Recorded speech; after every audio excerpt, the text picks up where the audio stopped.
بسم اللہ الرحمن الرحیم۔ السلام علیکم۔ آج میں آپ بھائیوں سے ایک بہت ہی پیارا واقعہ شیئر کرنے والا ہوں، حضرت شعیب علیہ السلام اور قوم مدین کا واقعہ۔ اور ہم نے مدین کی طرف ان کے بھائی شعیب علیہ السلام کو بھیجا۔ انہوں نے فرمایا، اے میری قوم، تم اللہ کی عبادت کرو، اس کے سوا کوئی تمہارا معبود نہیں۔ تمہارے پاس تمہارے پروردگار کی طرف سے واضح دلیل آ چکی ہے، بس تم ناپ اور تول پورا کیا کرو اور لوگوں کو ان کی چیزیں کم کر کے مت دو اور روئے زمین میں فساد مت پھیلاؤ، یہ تمہارے لیے نقصان ہے اگر تم تصدیق کرو۔ قوم مدین کا علاقہ خلیج عقبہ کے کنارے پر واقع تھا۔ یہ قوم تجارت پیشہ تھی۔ باقی تمام قومیں جو تجارت کی غرض سے شام اور مصر کی طرف جاتی تھی وہ اس علاقے سے ہو کر جاتی تھی۔ یہ قوم حضرت ابراہیم علیہ السلام کے بیٹے کی طرف منسوب ہے۔ حضرت ابراہیم علیہ السلام کی تیسری بیوی سے ایک لڑکا پیدا ہوا جس کا نام مدین تھا۔ یہ قوم اسی کی نسل ہے۔ اسی قوم سے اور نسل سے حضرت شعیب علیہ السلام پیدا ہوئے۔ چنانچہ اللہ تعالیٰ نے حضرت شعیب علیہ السلام کو اس قوم کی طرف سے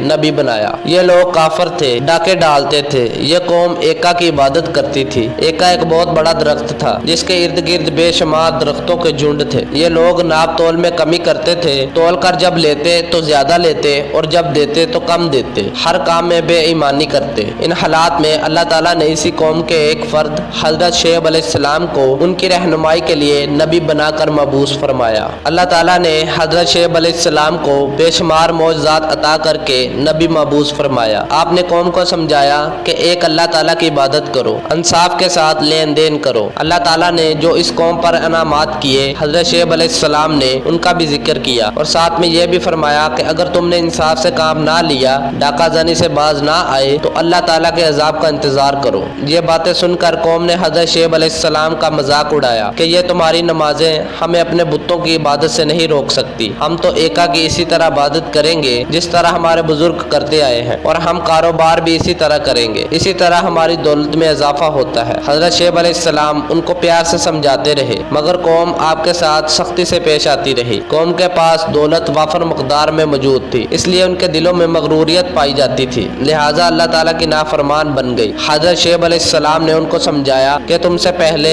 قوم نوح، قوم عاد، قوم سمود اور قوم لوط اللہ تعالیٰ کی نافرمانی کی وجہ سے تباہ ہو چکی ہیں، کیونکہ ان پر اللہ تعالیٰ کا عذاب آیا تھا۔ ان واقعات کو ابھی زیادہ عرصہ نہیں ہوا ہے، لہٰذا اگر تم نے اپنا رویہ نہ بدلا تو تم بھی اللہ تعالیٰ کے عذاب میں آؤ گے۔ قرآن کی روح سے قوم مدین کو دو قسموں کے عذاب نے آ گھیرا، ایک زلزلے کا عذاب اور اوپر سے آگ برسنے لگی۔ اس کے نتیجے میں مغرور اور سرکش قوم اوندے منہ گر کر جھلس گئے۔ مفسرین لکھتے ہیں ان پر سخت گرمی مسلط ہو گئی۔ اللہ تعالیٰ نے 7 دن تک ہوا کو روک دیا۔ گرمی کی شدت نہ سائے سے کم ہوتی تھی اور نہ ہی کمرے کے اندر جا کر کم ہوتی تھی، چنانچہ لوگ گھبرا کر ایک میدان میں جمع ہو گئے۔ اللہ تعالیٰ نے ان کے اوپر ایک بادل بھیجا جس کو دیکھ کر ساری قوم اس کے سائے میں آ گئی۔ اللہ تعالیٰ کے حکم سے اس بادل سے شعلے برسنے شروع ہو گئے اور زمین میں زلزلہ آ گیا جس سے تمام قوم ہلاک ہو گئی۔ اللہ تعالیٰ نے حضرت شعیب علیہ السلام اور ان کے ساتھ ان لوگوں کو جو ایمان لائے تھے ان کو بچا لیا۔ جس قوم نے بھی اللہ تعالیٰ کی نافرمانی کی